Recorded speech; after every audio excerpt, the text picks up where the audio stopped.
मराठवाड्यातील कुणबी नोंदी असलेल्या मराठा समाजाला कुणबी प्रमाणपत्र द्यायला सुरुवात झालेली आहे। छत्रपती संभाजीनगर तालुक्याच्या वेगवेगळ्या गावातील लोकांना सुद्धा हे कुणबी प्रमाणपत्र दिली जातात। आपण बघू शकताय की हे छत्रपती संभाजीनगरचं उपजिल्हाधिकारी कार्यालय आहे आणि याच कार्यालयामार्फत ही सगळी प्रमाणपत्र दिली जातात। प्रमाणपत्र देण्याची प्रोसेस या कार्यालयामध्ये सुरू झालेली आहे।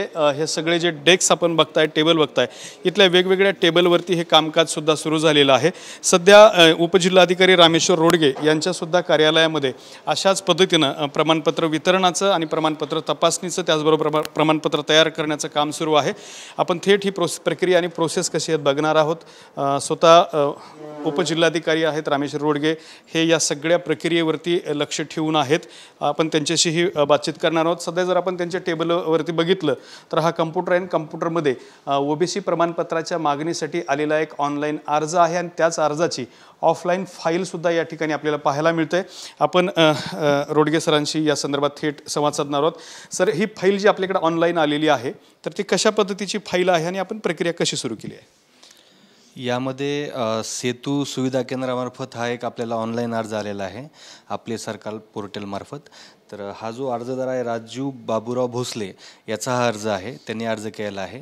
तर कोणत्याही अर्जदाराला अर्ज करायचा असेल त्यांनी सेतूमार्फत अर्ज करायचा आहे। या कार्यालयात 3 डेस्क असतात। डेस्क क्रमांक 1 यामध्ये आपले क्लर्क हे प्राथमिक त्याची स्क्रुटनी करतात। डेस्क क्रमांक 2 आहे ते नायब तहसीलदार यांचा डेस्क आहे। नायब तहसीलदार त्या अर्जाची परत एकदा स्क्रुटनी करून माझ्याकडे तो फॉर्म पाठवतात। आता माझ्या डेस्कवर आल्यावर अशा प्रकारे हे आपले सरकार पोर्टलमधून हे दिसतो। तर इथं जर का आपण चेक केलं तर या अर्जासोबत application form, self declaration, affidavit about वंशावळी म्हणजे वंशावळी संबंधीचं त्याचं शपथपत्र असते, बाकी डॉक्युमेंट, बर्थ सर्टिफिकेट, अशा प्रकारचे वेगवेगळे डॉक्युमेंट असतात। आपण ते सर्व एकदा चेक करून घेतो। जर का आपण सेल्फ डिक्लेरेशन बघितलं तर अशा प्रकारचं सेल्फ डिक्लेरेशन या ठिकाणी येतं। आपण या ठिकाणी ते चेक करतो। सर्व डॉक्युमेंट चेक करून त्याची खात्री झाल्यावर आपण ती जातीचं प्रमाणपत्र देण्याची कारवाई करतो। तर यामध्ये सर्वप्रथम प्रत्येक जातीसाठी एक डीम डेट असते। जसं की SC आणि ST साठी 1950 ही डीम डेट आहे आणि OBC साठी 1967 ही डीम डेट आहे। तर एखाद्या व्यक्तीला जर का अर्ज करायचा असेल माझ्या कार्यालयाकडे सक्षम प्राधिकारी म्हणून, तर तो व्यक्ती सर्वप्रथम आपल्या तालुक्यातील रहिवासी पाहिजे त्या डीम डेटच्या पूर्वीचा, म्हणजे 1967च्या पूर्वीचा OBC बाबत।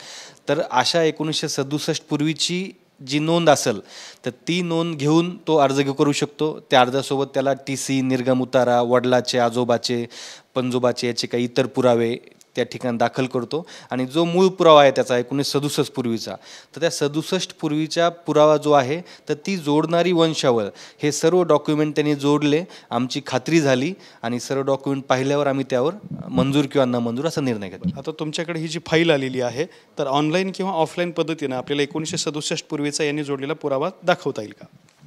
यामध्ये आता या फाईलमध्ये स्क्रुटनी केल्यावर आपल्याला लक्षात येईल 1967चा पुरावा आहे का।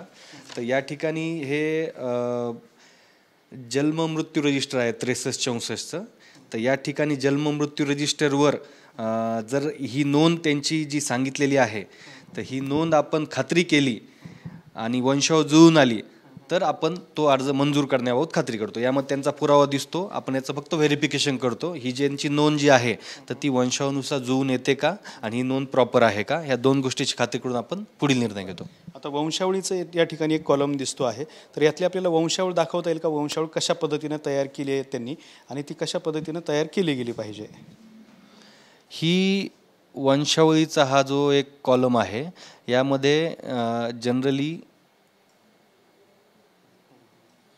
ही वडील हे जे फॅमिलीचा पहिला जो माणूस आहे ज्याची नोंद आहे बंडू गोपू भोसले, तर यांचे हे जे मुलं आहेत 3, हे 3 मुलं काका, वडील आणि काका, आणि वडील जे आहेत त्यांना 2 जे आहेत भाऊ।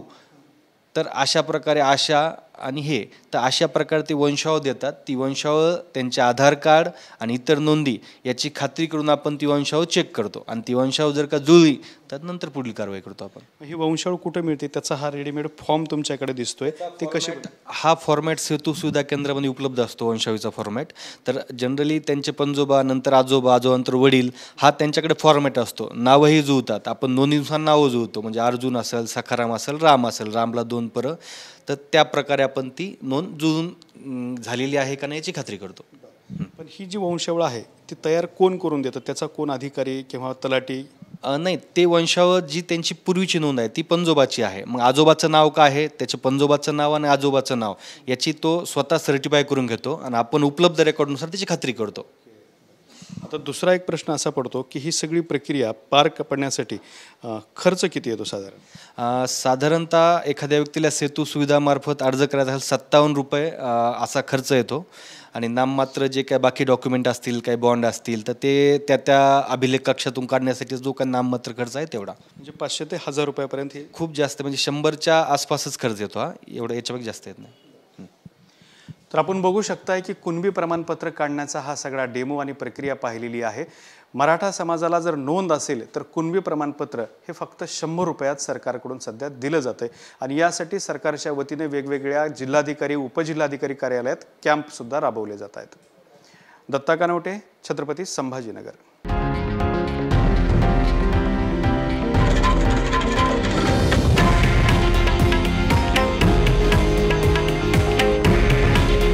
हे आहे देशातील नंबर 1 न्यूज नेटवर्क आणि आपण पाहत आहात TV9 मराठी. काळजी तुमची, हित महाराष्ट्राचं.